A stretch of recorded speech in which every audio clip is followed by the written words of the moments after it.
إن الحمد لله نحمده ونستعينه ونستغفره ونعوذ بالله من شرور أنفسنا ومن سيئات أعمالنا. من يهده الله فلا مضل له ومن يضلله فلا هادي له. وأشهد أن لا إله إلا الله وحده لا شريك له وأشهد أن محمدا عبده ورسوله. يا أيها الذين آمنوا اتقوا الله حق تقاته ولا تموتن إلا وأنتم مسلمون. يا أيها الناس اتقوا ربكم الذي خلقكم من نفس واحدة وخلق منها زوجها وبث منهما رجالا كثيرا ونساء. فاتقوا الله الذي تساءلون به والأرحام إن الله كان عليكم رقيبا. يا أيها الذين آمنوا اتقوا الله وقولوا قولا سديدا يصلح لكم أعمالكم ويغفر لكم ذنوبكم ومن يطع الله ورسوله فقد فاز فوزا عظيما. أما بعد فإن خير الحديث كتاب الله وخير الهدي هدي محمد صلى الله تعالى عليه وسلم وشر الأمور محدثاتها وكل محدثة بدعة وكل بدعة ضلالة وكل ضلالة في النار. من يطع الله ورسوله فقد رشد واهتدى ومن يعص الله ورسوله فقد ضل وغوى. اللهم صل على محمد وعلى آل محمد كما صليت على إبراهيم وعلى آل إبراهيم إنك حميد مجيد. اللهم بارك على محمد وعلى آل محمد كما باركت على إبراهيم وعلى آل إبراهيم إنك حميد مجيد. سبحانك لا علم لنا إلا ما علمتنا إنك أنت العليم الحكيم. رب اشرح لي صدري ويسر لي أمري واحلل عقدة من لساني يفقهوا قولي. أعوذ بالله من الشيطان الرجيم من همزه ونفخه ونفثه. بسم الله الرحمن الرحيم. يا أيها الناس اتقوا ربكم إن زلزلة الساعة شيء عظيم. يوم ترونها تذهل كل مرضعة عما أرضعت وتضع كل ذات حمل حملها وترى الناس سكارى وما هم سكارى ولكن عذاب الله شديد.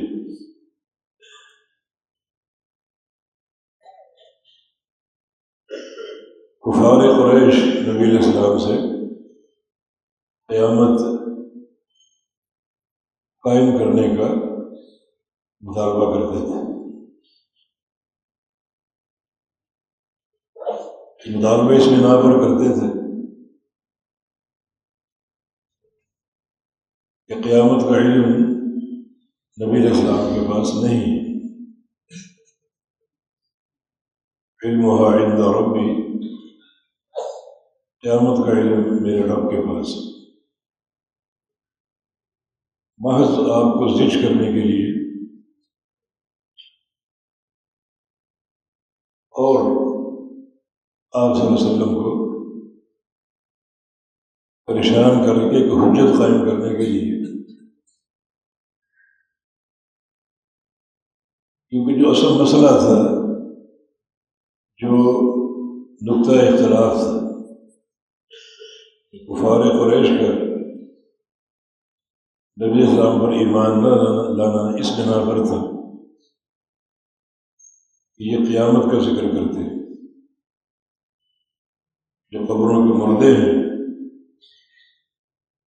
جن کا جسم سرما بن چکا، وہ دوبارہ کیسے جوڑے جائیں گے، کیسے اٹھائے جائیں گے. اسی بنا پر وہ قیامت برپا کرنے کا مطالبہ کرتے ہیں.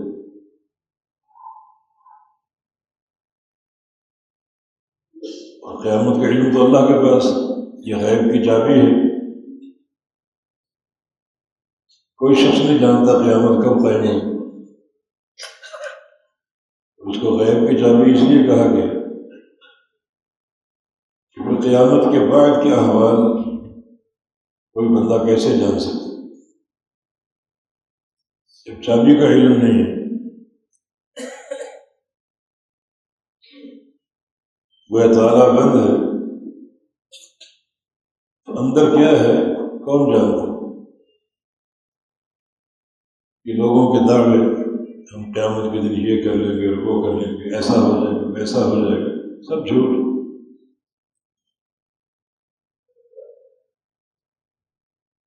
قیامت کب قائم ہوگی یہ غیب کی چابی ہے، یہ کوئی نہیں جانتا، تو قیامت کا بعد کیسے جان سکتا؟ نبی علیہ السلام کا فرمان ہے واللہ لست ادری ما یفعل بی ولا بکم، اللہ کی قسم میں نہیں جانتا کہ قیامت کے دن میرے ساتھ کیا ہوگا اور تمہارے ساتھ کیا ہوگا۔ پھر کون شخص یہ دعویٰ کر سکتا ہے کہ ہمیں قیامت کے بعد کے احوال کا علم ہے، اور لوگوں کو کامیابی کے نسخے بانٹتے پھرتے صرف دنیا کی دکان چمکانے کے لیے۔ فرمایا کہ وقال الذین کفروا لا تأتینا الساعة، کفار نے کہا کہ قیامت ہمارے پاس نہیں آئے گی، اور اگر آئے گی تو لے کر آؤ یا اس کا وقت بتا دو، انتظار کر لیتے ہیں۔ فرمایا کہ قل، ان کو کہہ دیجیے بلا وربی لتأتینکم، کیوں نہیں، میرے رب کی قسم قیامت ضرور آئے گی۔ عالم الغیب، اللہ تعالیٰ غیب جاننے والا ہے، اس کے پاس قیامت کا علم ہے، یہ علم کسی اور کو حاصل نہیں ہے، لیکن قیامت آئے گی ضرور۔ اور قیامت کیوں آئے گی اس نقطے پر غور کرو، قیامت کب آئے گی یہ نقطہ تمہارے غور کا نہیں ہے، لیکن قیامت کیوں آئے گی اس پر غور کرو۔ جیسے ایک سائل نبی علیہ السلام کے پاس آیا اور سوال کیے متی الساعۃ یا رسول اللہ، یا رسول اللہ صلی اللہ علیہ وسلم قیامت کب آئے گی؟ فرمایا کہ وما اعددت لها، تم یہ بتاؤ کہ تم نے قیامت کی تیاری کیا کی، کہ تمہارے سوچنے کا نقطہ ہے ہی نہیں کہ قیامت کب آئے گی، تمہارا کام جت جانا قیامت کی تیاری کے لیے۔ ہمیشہ اس کی استعداد اپنے اندر پیدا کرو اور قیامت کی تیاری کرو۔ تو کفار کا کہنا لا تأتینا الساعة، قیامت ہمارے پاس نہیں آئے گی، لیکن کو کہہ دو بلا ربی، کیوں نہیں، قسم ہے میرے رب کی، لتأتینکم، ضرور آئے گی، اس کا علم اللہ کے پاس ہے، لیکن قیامت کیوں آئے گی یہ نقطہ قابل غور۔ آگے فرمائے کہ لیجزی اللہ الذین آمنوا وعملوا الصالحات، تاکہ اللہ رب العزت ایمان والوں کو اور عمل صالح کرنے والوں کو بدلہ دے۔ اولئک لہم مغفرۃ ورزق کریم، یہ وہ لوگ ہیں جن کے لیے مغفرت اور عزت والا رزق یعنی جنت۔ ان قیامت کیوں قائم ہوگی؟ اہل ایمان اور عمل صالح کرنے والوں کے لیے جزا دینے کے لیے اور ان کو بدلہ دینے کے لیے، اور اس کے ساتھ ساتھ جو اہل کفر ہیں جن کا کام معاجزین، کیڑے نکالنا، اور نبی صلی اللہ علیہ وسلم اور اسلام اور مسلمانوں کے مقام کو گھٹا کر پیش کرنا اپنے کفر کی وجہ سے، تو اولئک لہم عذاب من رجز علیم، ان کے لیے بڑا دردناک عذاب۔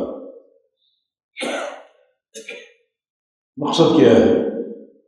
قیامت کا قائم ہونا اللہ تعالیٰ کے عدل کی حجت قائم کرنا۔ عدل کیا ہے؟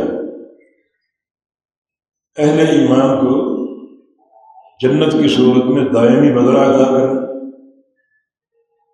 اور اہل کفر کو جہنم کی صورت میں دائمی عذاب دینا۔ یہ اللہ کے عدل کی حجت ہے۔ حالانکہ دنیا میں کسی نہ کسی طور بدلہ موجود ہے۔ وَإِن تَعُدُّوا نِعْمَةَ اللَّهِ لَا تُحْصُوهَا، اگر اللہ کی نعمتوں کو شمار کرنے بیٹھو تو شمار نہیں کر سکتے۔ اور کفار کو بھی کسی نہ کسی طور عذاب دیا جاتا رہا ہے۔ بعض قوموں کو صفحہ ہستی سے مٹا دیا گیا، جیسے قوم نوح ہے، اور قوم عاد اور قوم ثمود ہے، قوم لوط ہے، اصحاب الایکہ، اہل مدین، قوم شعیب، اور فرعون اور اس کی قوم۔ انہیں بڑا دردناک عذاب دیا گیا، نسلیں ختم کر دی گئی، تباہ و برباد کر دیا گیا۔ یہ عذاب کافی نہیں، کافی نہیں، یہ اللہ کے عدل کے تقاضے نہیں۔ اتنا سا عذاب دے کے چھوڑ دیا جائے، جو ان کی حرکتیں ہیں، جو ان کا کفر و شرک ہے، جو ان کے گناہ اور معصیتیں ہیں، اتنا سا عذاب ان کے لیے کافی نہیں۔ اللہ کے عدل کا تقاضا یہ ہے کہ ان کے لیے دائمی عذاب ہو، وہ بھی جہنم کا، جس آگ کا کوئی مقابلہ نہیں۔ نارکم ھذہ جزء من 70 جزءا من نار جہنم، جو تمہاری دنیا کی آگ ہے،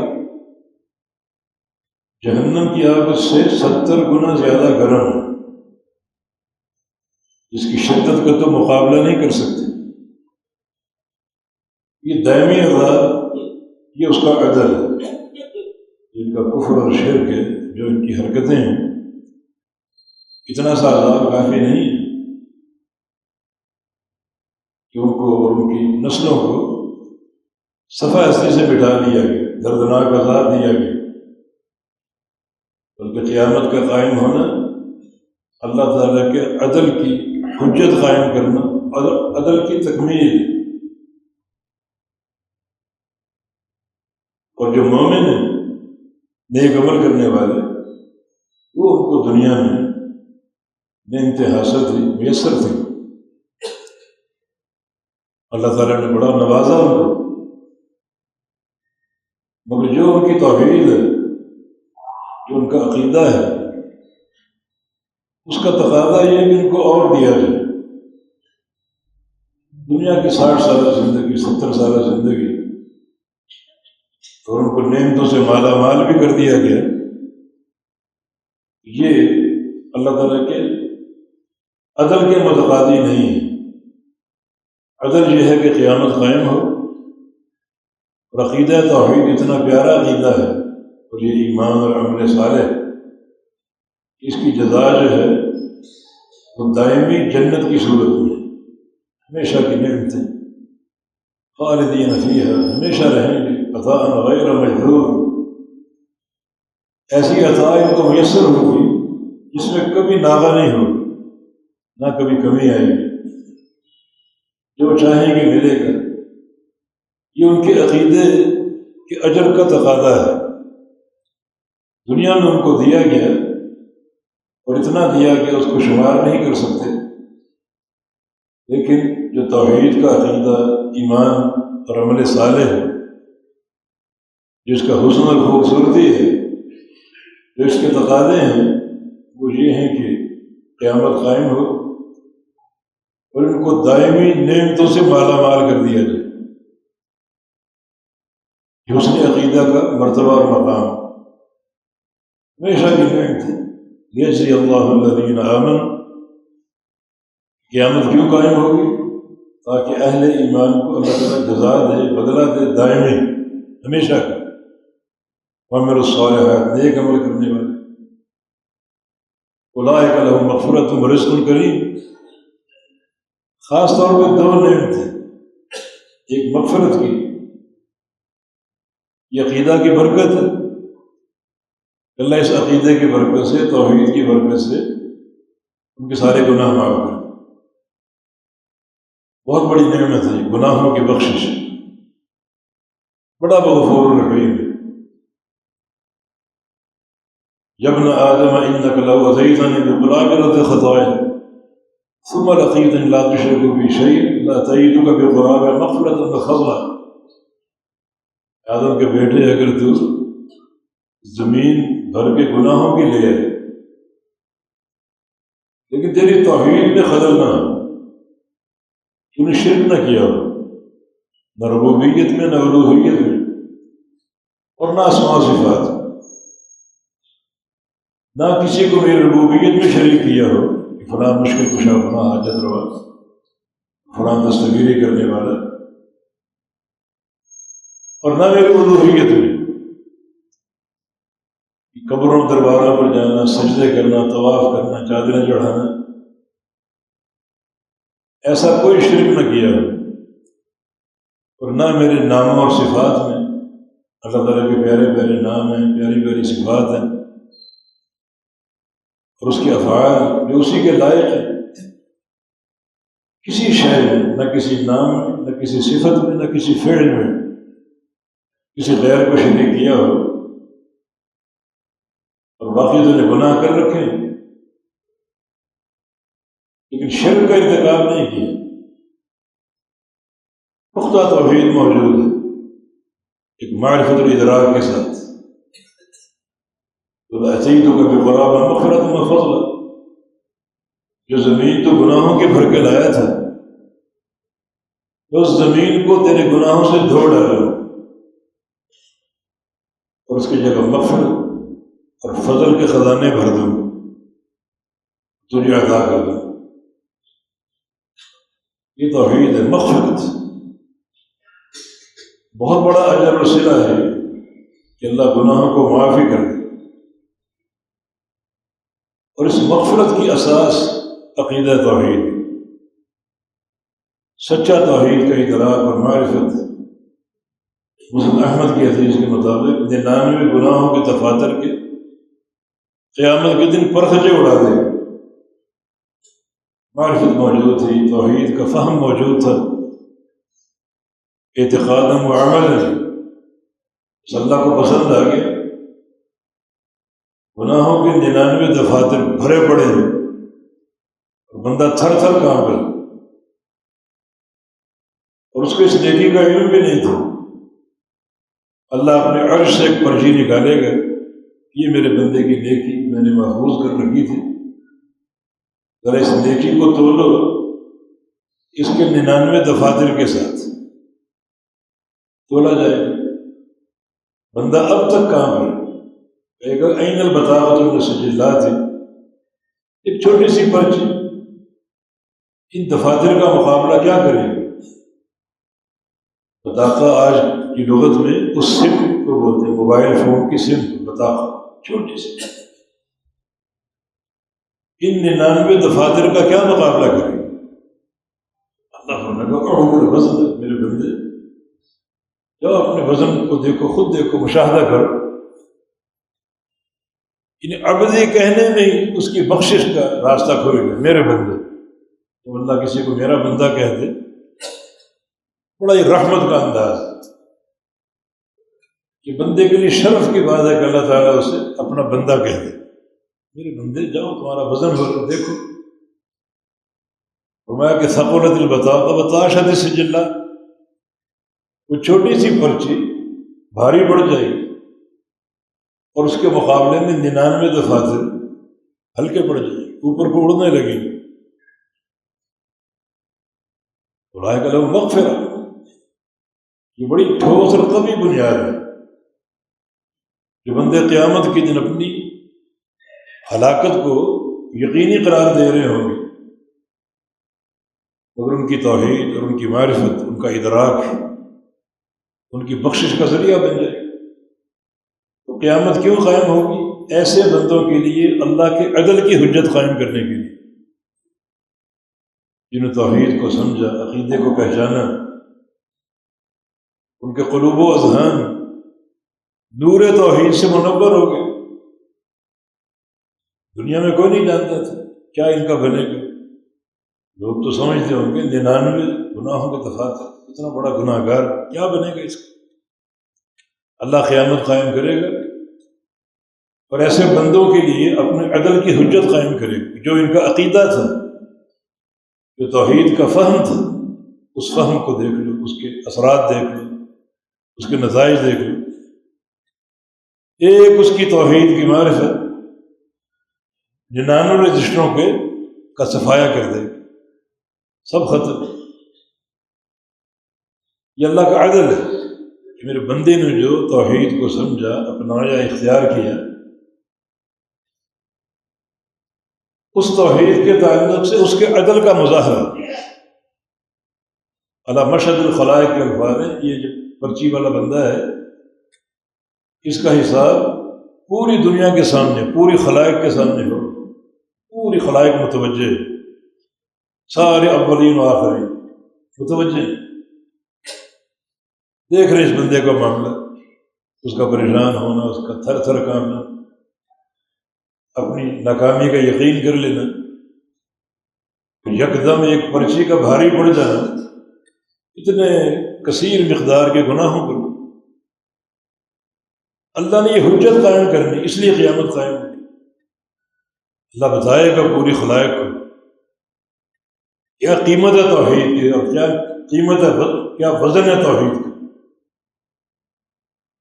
یجزی اللہ الذین آمنوا وعملوا الصالحات، ان کو کہہ دو قیامت ضرور آئے گی، اور کیوں آئے گی؟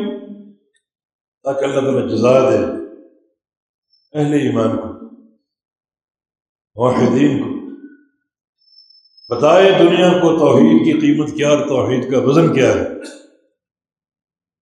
عمل صالح کی قوت کیا ہے۔ اولئک لہم مغفرۃ ورزق کریم، ان کے لیے مغفرت ہے، اللہ کسی بندے کے گناہوں کو معاف کر دے، وہ بندہ اللہ کی نظر میں، اللہ اس کی کامیابی کی تدبیریں فرما رہے، کوئی چھوٹا اعزاز نہیں۔ پھر رزق کریم، بڑا عزت والا رزق ان کو ملے گا، نہ ختم ہونے والا۔ تو قیامت کی اقامت کا ایک مقصد اللہ کا عدل قائم کرنا، اور یہ بتانا کہ توحید کا مقام کیا ہے، سچے عقیدے کی قیمت کیا ہے، کس طرح یہ گناہوں کی بخشش کی بنیاد بنتی ہے، اور کس طرح یہ عقیدہ توحید بندوں کے لیے رزق کریم کی ضمانت دیتی ہے۔ اور اس کے مقابلے میں والذین کفروا، انہوں نے کفر کیا، اور آگے معاجزین کے الفاظ ہیں، ان کا کام کیڑے نکالنا اور مقام کو گھٹا کر پیش کرنا۔ پورے مکہ کے 13 سال رسول اللہ علیہ وسلم نے ان القاب کا سامنا کیا کہ یہ مجنون ہے، یہ ساحر ہے، یہ شاعر ہے، فلاں اجمی بندے کا شاگرد ہے، اور جو کلام پڑھتا ہے یہ پرانی قصے کہانیاں ہیں۔ یہ معاجزین، مقام کو گھٹا کر پیش کرنا، اور اسی مقام کو گھٹانے کا ایک ان کا تقاضا کہ قیامت لاؤ۔ نقطۂ اختلاف یہی ہے، ہم قیامت کو نہیں مانتے، تم قیامت کی دعوت پیش کرو، لاؤ قیامت کہ ان کو کہہ دو بلا و ربی، کیوں نہیں، میرے رب کی قسم لتأتینکم، قیامت ضرور آئے گی، اور آئے گی کیوں؟ اس دن تمہیں احساس ہو تاکہ اللہ کے عدل کی حجت قائم ہو اہل توحید اور اہل کفر دونوں کے لیے۔ اہل توحید کے لیے مغفرت اور رزق کریم ہے، اور جو اہل کفر ہیں، اہل شرک ہیں، ان کے لیے اولئک لہم عذاب من رجز علیم، عذاب ہے، عذاب میں تکلیف اور اذیت کا معنی ہے، اور آگے رجز شدت عذاب، شدید ترین عذاب، آگے علیم دردناک عذاب، تین چیزیں ہوگی، عذاب، رجز اور علیم۔ اس کی شدت کا تم کیا اندازہ کر سکتے؟ اللہ کے عدل کا تقاضا اللہ کے ساتھ شرک کرنے والے اس عذاب کا نشانہ بنے۔ دنیا میں یہ بات واضح ہو گئی وجہ کہ توحید کی قیمت کیا ہے اور شرک کا مباد اور انجام کیا ہے۔ یہ قیامت کی اقامت کا ایک مقصد، قیامت کے احوال جو قرآن نے بیان کیا، حدیث میں بیان ہے، انتہائی قابل غور بھی، نصیحت آمیز بھی، اور عبرت کا مقام بھی۔ دنیا کے احوال قیامت کے احوال سے مختلف ہیں، دنیا کے امور کو قیامت پر اور قیامت کے امور کو دنیا پر قیاس نہیں کر سکتے۔ اللہ تعالیٰ قیامت کے دن آئے گا حساب و کتاب لینے کے لیے، کچھ الفاظ کہے گا، انا الملک انا الدیان، میں بادشاہ ہوں اور میں دیان ہوں۔ دیان عدل قائم کرنے والا، بدلہ دینے والا ہر بندے کو جو اس کا مستحق ہے۔ میں یسمعہ من بعد کما یسمعہ من قرب، اللہ تعالیٰ کے اس اعلان کو ساری دنیا یکساں سنے گی، جو دور کے لوگ ہیں، اربوں لوگ ہوں، جو دور کے لوگ ہیں ویسے ہی سنیں گے جیسے قریب کے لوگ سنیں گے۔ یہ اللہ تعالیٰ کے جو اس کی آواز ہے اور جو بندوں کی آواز، اس میں فرق ہے۔ بندہ بولتا ہے تو قریب کے لوگ سنتے ہیں، دور کے نہیں سنتے۔ اللہ تعالیٰ ایسا بولے گا، ایسا اعلان فرمائے گا، ندا فرمائے گا کہ دور اور قریب کے لوگ یکساں سنیں۔ انا الملک انا الدیان، میں ہوں بادشاہ اور میں ہوں دیان، عدل قائم کرنے والا۔ یعنی آج کی بادشاہت کس کے پاس؟ لمن الملک اليوم، آج کی بادشاہت کس کے پاس؟ این ملوک الارض، زمین کے بادشاہ کہاں ہیں؟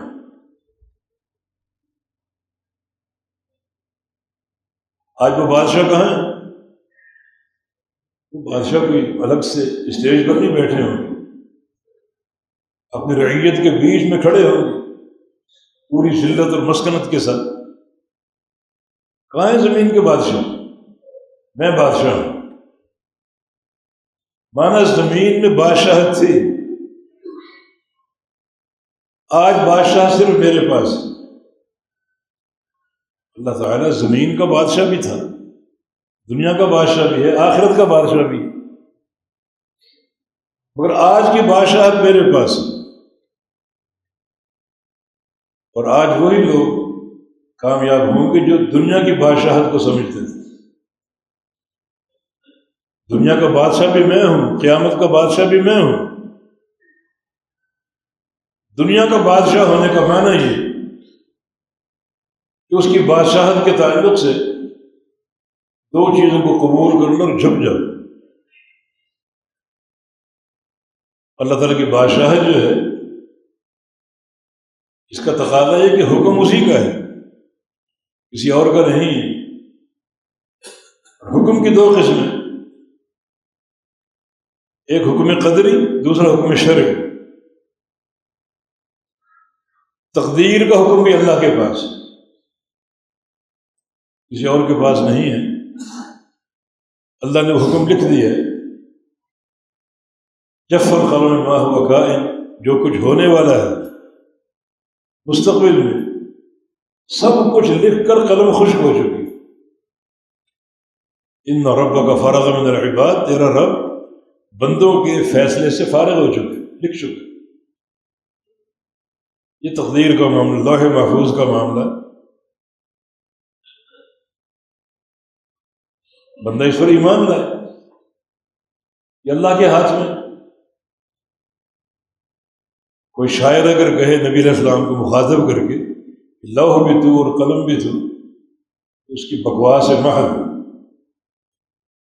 لوح اللہ کی ہے، قلم بھی اللہ کی، تقدیر بھی اللہ کی، فیصلے بھی اللہ کے۔ شعراء میں بڑا غلو ہوتا ہے۔ ہمارے علامہ اقبال صاحب بھی کہتے ہیں کہ نگاہ مرد مومن سے بدل جاتی ہیں تقدیر۔ میں اس اللہ کو اللہ نہیں مانتا کہ وہ ایک تقدیر لکھے اور ایک مرد مومن کی نگاہ اس کو تبدیل کر دے، یہ اللہ کی شان کے خلاف، اس کی الوہیت اور ربوبیت کے خلاف، اس کی توحید کے تقاضوں کے خلاف۔ تو اس کو ایسا بادشاہ مانو کہ وہ تقدیر کے سارے فیصلے کر چکے اور ویسا ہی ہوگا۔ مانو یا نہ مانو، ہوگا ویسے۔ اس نے کب پیدا ہونا ہے، کب مرنا ہے، کتنا کھانا ہے، کتنا پینا ہے، ایک ایک دانہ تک لکھا ہوا، کتنے دانے کھانے، آٹے کا ایک ذرہ تک لکھا ہوا، کتنا آٹا تمہارے پیٹ میں جائے گا، شقی ہے، سعید ہے، کامیاب ہے یا ناکام ہے، سب لکھا ہوا۔ مانو یا نہ مانو، ہوگا وہی۔ وہ بندے انتہائی خوش نصیب ہیں جو اللہ تعالیٰ کے امر قدری کے سامنے جھک گئے۔ اور جھکنے کا ایک لازمی اثر یہ ہے کہ ہر معاملہ اللہ کی تقدیر پہ ڈال دیں، ایسے ہی لکھا ہوا تھا۔ تو کسی قسم کا شر پہنچے، نقصان پہنچے، وویلا نہ کرے، صبر کرے، یہ تقدیر کا فیصلہ اللہ نے یوں ہی لکھا ہوا تھا۔ نعمت ملے تو کامیابی ملے تو یہ کہہ کر کہ یہ آپ کی دعا کا نتیجہ، کیونکہ تقدیر پر ایمان کے منافی ہے، میرے رب کا فضل، اس کا فیصلہ، اس کی تقدیر۔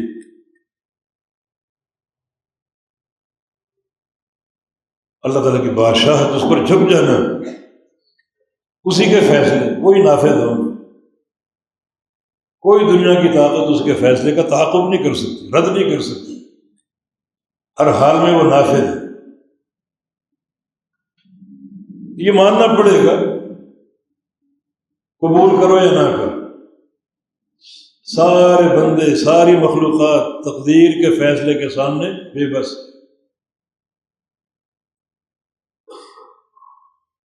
قبول کر لو گے، یہ سچے ایمان کی شہادت ہے۔ سچے ایمان کی 6 بنیادیں: اللہ پر ایمان، فرشتوں پر، رسولوں پر، کتابوں پر، تقدیر پر اور آخرت پر۔ کسی ایک امر میں کمی آ جائے، یہ کفر ہے ایمان کے ساتھ۔ من یکفر بالایمان فقد حبط عملہ، جو بندہ کفر کر بیٹھے ایمان کے ساتھ، اس کے سارے عمل برباد ہیں۔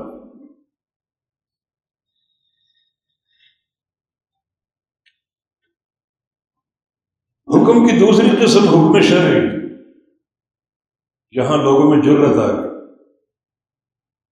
خوش نصیب وہ لوگ ہیں جو حکم شرعی میں بھی اللہ کے سامنے جھک جائیں۔ اللہ کے سامنے جھکنے کا معنی رسول کی دعوت کو قبول کرنا،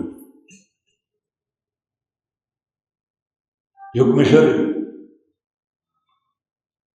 حکم قدری میں تم سب مجبور اور بے بس ہو، حکم شرعی میں تم کو اختیار دیا گیا کہ قبول کرو یا نہ کرو، یہ راستہ جنت کا، یہ راستہ جہنم کا۔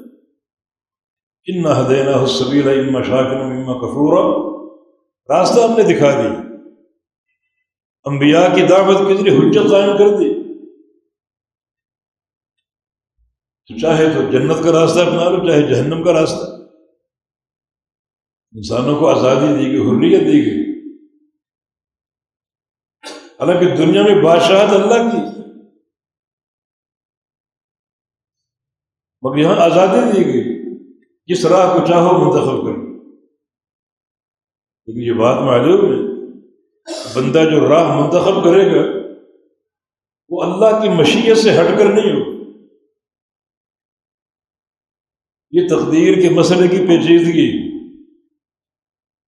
حدیث میں جب تقدیر پر بات چلتے تھے یہاں تک پہنچ جائے تو اپنی زبانیں بند کر دو۔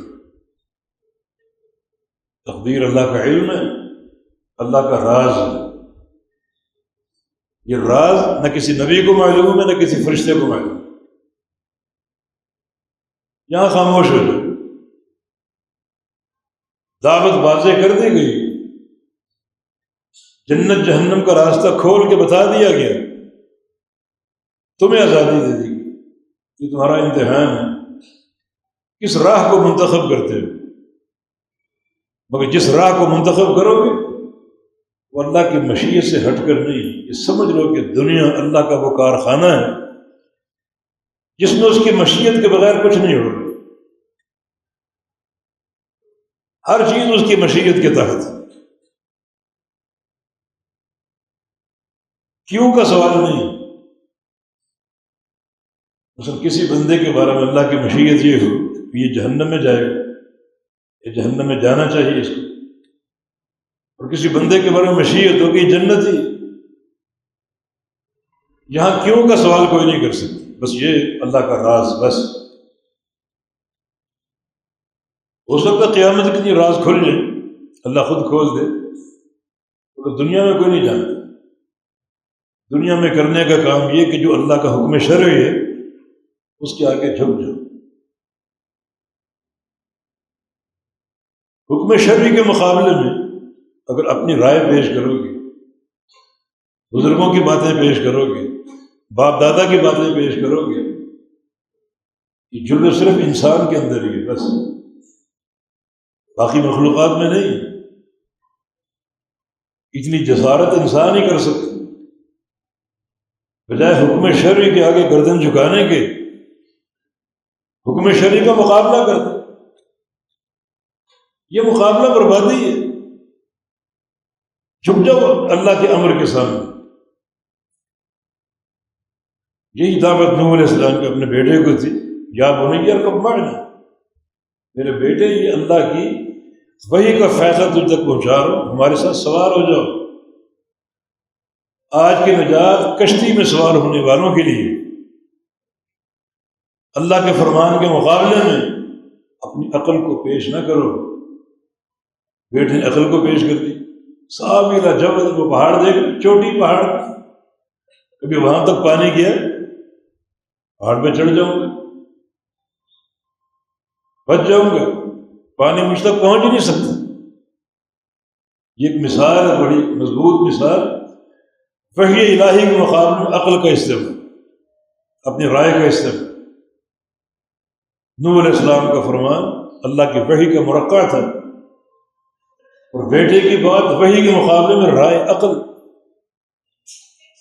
پھر کیا ہوا؟ پانی آخر تک پہنچا، جہاں جہاں کوئی کافر موجود تھا۔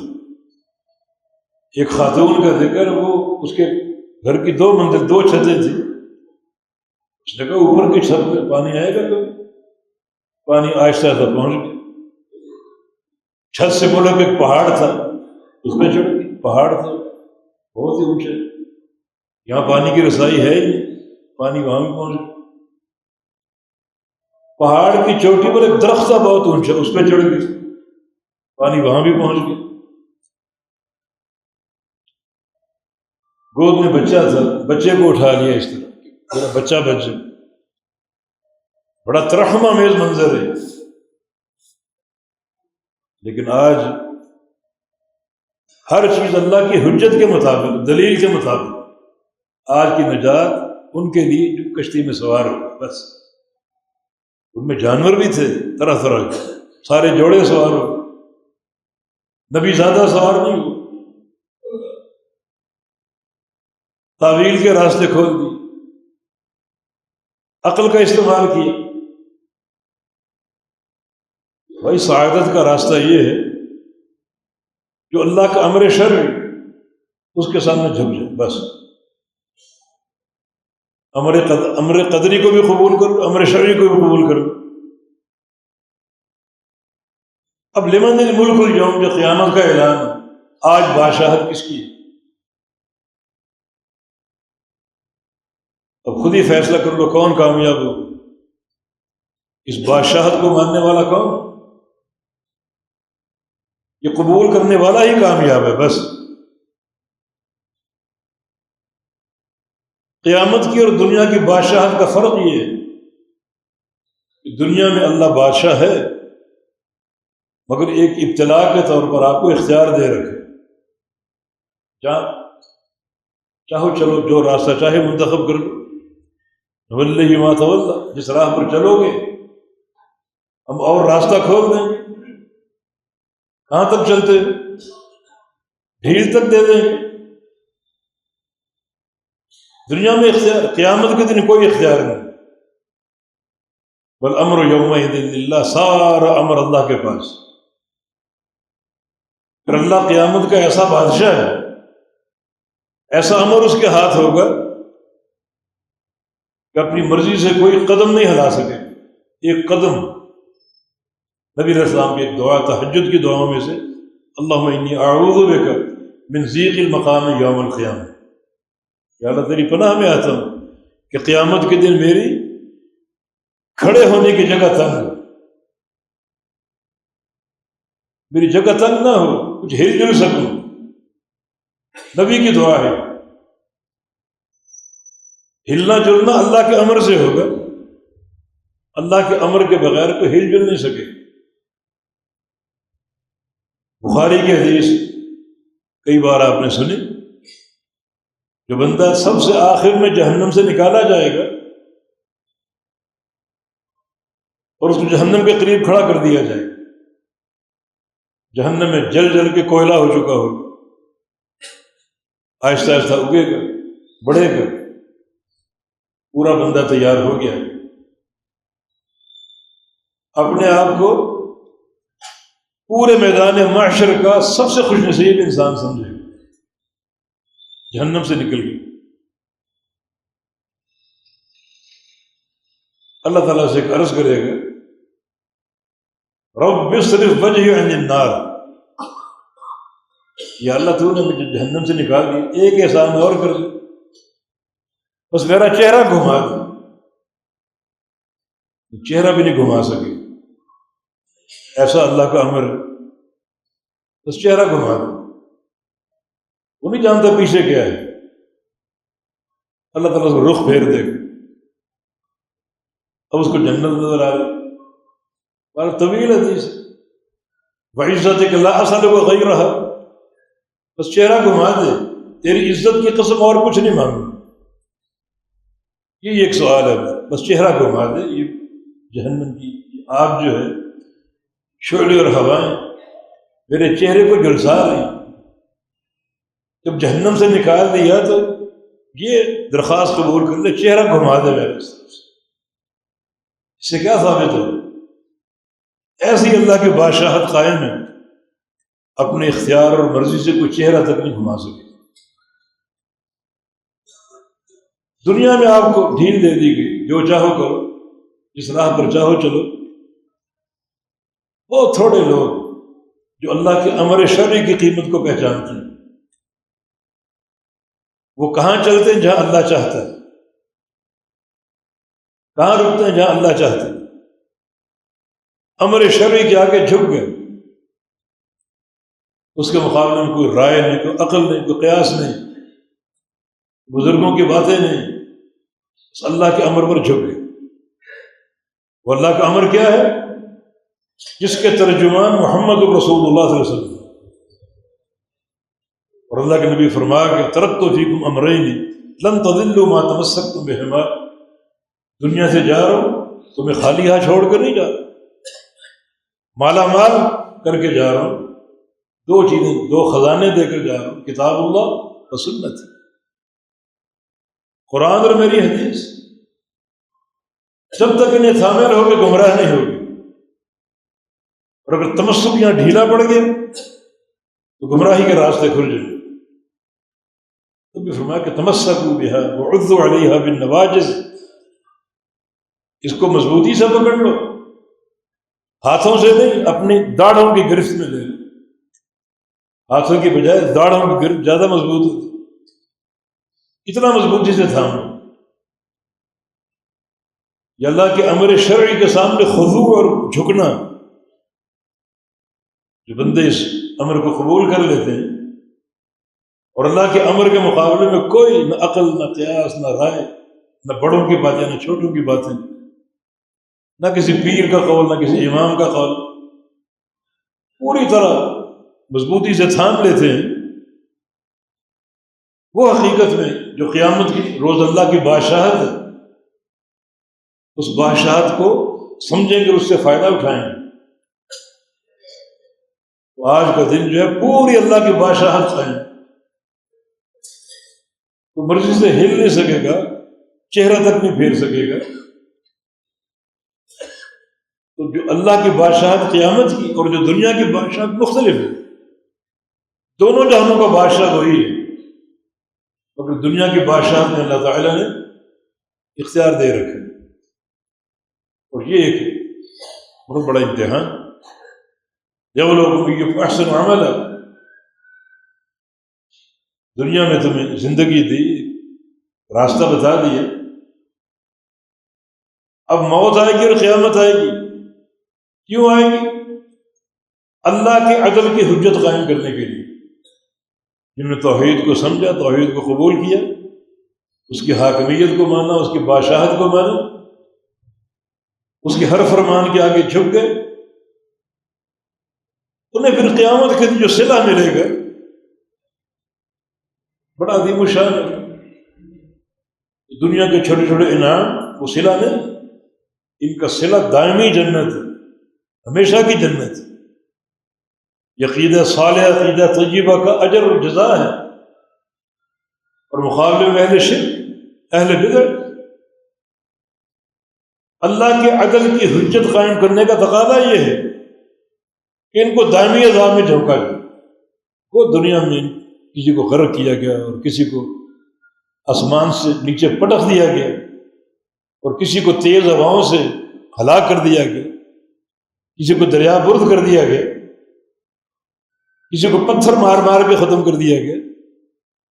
اور پیغمبر علیہ السلام کے دور میں صنادید قریش، بدر میں ان کو ذلت میں شکست دی، یہ دار البوار احل قومہم دار البوار، خود بدر کا معرکہ ہلاکت کا گھر تھا، دو معنوں میں، ایک 70 صنادید قتل ہوئے اور 70 قیدی ہوئے، اور شکست فاش الگ ان کی ذلت کی ترجمانی کر رہی۔